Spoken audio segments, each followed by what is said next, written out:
राघव नाम का एक युवक रतन गांव में रहता था। वो अपने मित्रों और पड़ोसियों की बहुत सहायता करता था, लेकिन उसे लोगों को डराने में बहुत मजा आता था। राघव के दो बहुत ही करीबी मित्र थे, कमल और सुजल। एक बार राघव और कमल अपने मित्र सुजल के साथ शर्त लगाते हैं, जिसमें सुजल को अकेले जंगल में रात बितानी थी, क्योंकि सुजल तीनों दोस्तों में सबसे ज्यादा डरपोक था। क्यों रे सुजल, जंगल में अकेला रह लेगा ना? देख भाई, हम तेरे साथ जबरदस्ती तो कर नहीं रहे हैं। अगर तुझे जंगल में अकेले एक रात नहीं रहना है तो मना कर दे अभी भी। मैं डरपोक नहीं हूं, मैं तुम दोनों को ये बात साबित कर दूंगा, देखना। सुजल रात शुरू होते ही अपना कैंपिंग का सामान लेकर जंगल में जाता है और टेंट लगाकर सो जाता है। कुछ देर बाद शेर और गीदड़ की आवाजें आना शुरू हो जाती हैं। सुजल बहुत डर जाता है। अरे ये शेर और गीदड़ एक साथ जंगल में कहां से आ गए? हे भगवान बचाओ। राघव और कमल से तो कह दिया कि मैं रह लूंगा, लेकिन अब क्या करूं? ये जंगली जानवर तो मुझे खा जाएंगे। तभी शेर और गीदड़ की आवाजें और तेज आने लगती हैं। सुजल को जानवरों की परछाई टेंट पर दिखाई देती है। वो चिल्लाने लगता है और टेंट में से निकलकर भागता है। बचाओ बचाओ, मुझे बचाओ। तभी राघव और कमल बहुत जोर जोर से हंसते हुए दिखाई देते हैं। उनके हाथों में नकली शेर और गीदड़ के कटआउट होते हैं, जिन्हें देखकर सुजल को सब समझ आ जाता है। अच्छा, तो ये सब तुम लोगों की कारस्तानी थी, लेकिन मैं बता देना चाहता हूँ, मैं डरपोक नहीं हूँ। अरे अरे गुस्सा मत कर, हम तो तुझे देखने आए थे। अगर तुझे जरा सा भी संदेह है तो चल हमारे साथ वापस। अब मैं ना सुबह ही घर वापस जाऊंगा। हाँ ठीक है, देख ले तू, हम तुझे आखिरी मौका दे रहे हैं। जाओ यहाँ से, नहीं चाहिए तुम्हारा आखिरी मौका। राघव और कमल घर वापस आ जाते हैं। आधी रात को सुजल को डरावनी और भयानक आवाजें सुनाई देती हैं। लगता है ये राघव और कमल ना बाज नहीं आएंगे। इनको तो मैं अभी बताता हूँ। इतना बोलकर सुजल टेंट से बाहर आता है, लेकिन सुजल को बाहर कोई नहीं दिखता, ना ही राघव ना ही कमल। अरे कहाँ है ये दोनों? राघव कहाँ है? तू छिप मत यार। कमल तू भी बाहर निकल, मैं डरपोक नहीं हूँ भाई। वो आवाजों का पीछा करते करते नदी वाले पुल पर पहुंच जाता है। सुजल आवाजों से बहुत डरने लगता है। डर के मारे उसकी टॉर्च नदी में गिर जाती है। अरे टॉर्च गिर गई, बिल्कुल अंधेरा हो गया, अब क्या करूं? सुजल टॉर्च देखने के लिए पुल से नीचे झांकता है, लेकिन जैसे ही वो नीचे झुकता है, उसे लगता है कि राघव और कमल उसके पीछे खड़े हैं और रोशनी कर रहे हैं। आ गए तुम दोनों? कहाँ छिप गए थे? मैं तुम्हें ढूंढ रहा था। ये बोलकर जब सुजल पलटता है तो उसके होश उड़ जाते हैं। उसकी बोलती बंद हो जाती है, क्योंकि उसके पीछे एक लालटेन रोशनी कर रही थी, जिसे एक कटे हुए हाथ ने पकड़ रखा था और जिसमें से खून टपक रहा था। बचाओ बचाओ। सुजल डर से चीखता है और गांव की तरफ भागता है। घबराया हुआ सुजल राघव के घर का दरवाजा खटखटाता है। राघव, राघव दरवाजा खोल। राघव, राघव दरवाजा खोल।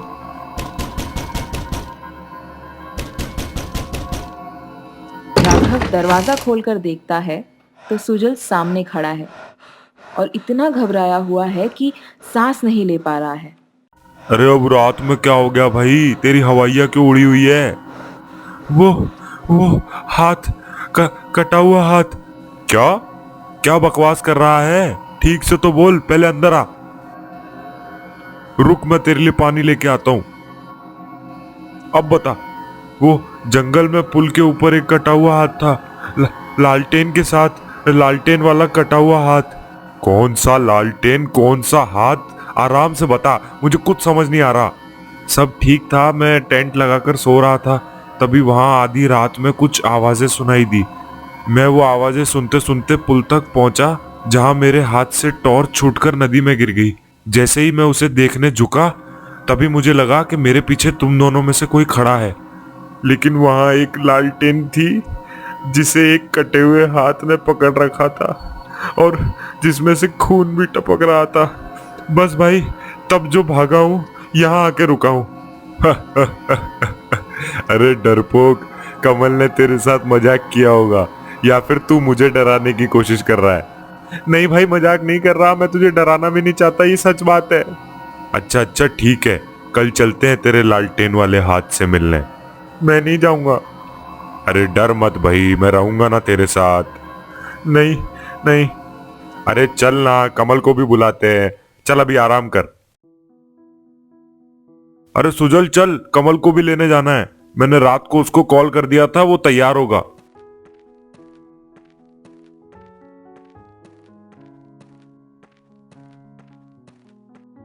दोनों कमल को लेकर नदी वाले पुल पर पहुंचते हैं।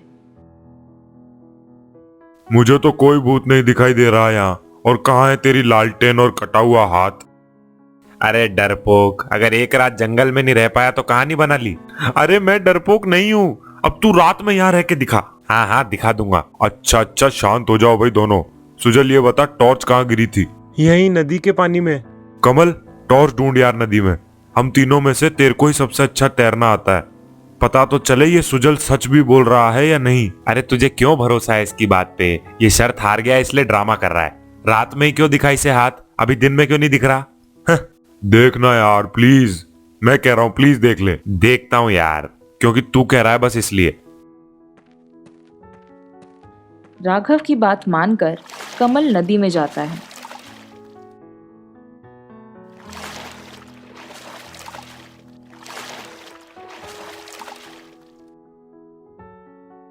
अरे यहाँ कोई टॉर्च नहीं है यार। पर जैसे ही कमल नदी में आगे बढ़ता है वो चीखने लगता है। अरे मेरा पाँव, अरे बचाओ बचाओ। अरे राघव, सुजल मुझे पकड़ो यार, कोई मुझे अंदर खींच रहा है यार। अरे रुक रुक, हम आ रहे हैं, रुक। तू डर मत, हम तुझे बचा लेंगे। दोनों कमल को कस कर पकड़ लेते हैं और बाहर खींचते हैं। अरे यार कमल, तुझे क्या हो गया था? तू डूबने कैसे लगा एकदम से? भाई पानी के अंदर मेरा पैर किसी ने पकड़ लिया था। किसने? पता नहीं, मैं बोल रहा हूँ कटे हुए हाथ ने ही इसका पैर पकड़ लिया होगा। अब तो इस कटे हुए हाथ से मिलना ही पड़ेगा। चलो रात में आएंगे।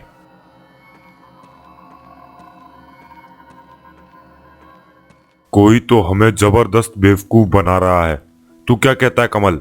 अरे यार कोई तो था नदी के अंदर, लेकिन हमें दिखाई क्यों नहीं दिया? यही तो पता लगाना है कि कौन था। मैं नहीं जाऊंगा वहां। कैसे नहीं जाएगा? तुझे तो चलना ही पड़ेगा बेटे।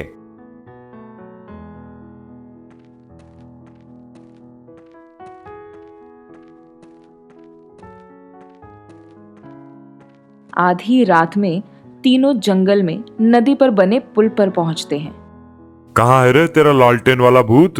अरे ये दिख क्यों नहीं रहा है? चुप हो जाओ तुम दोनों, भगवान के लिए चुप हो जाओ। अचानक कमल के हाथ का टॉर्च खराब होने लगता है और आखिर में बंद हो जाता है।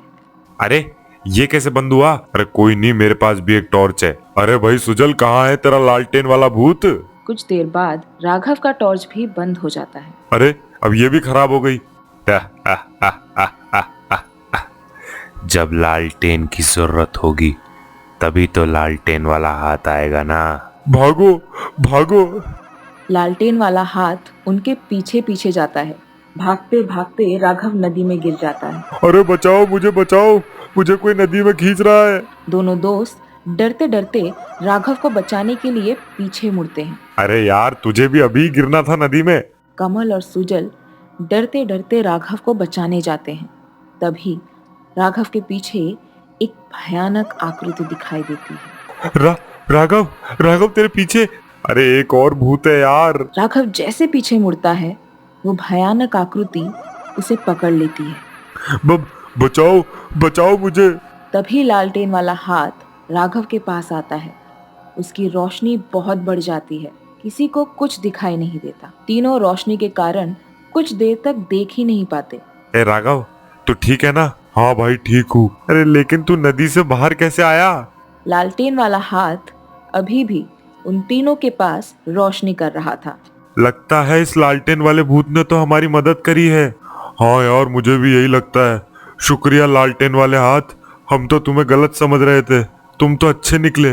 लेकिन वो राक्षस कौन था?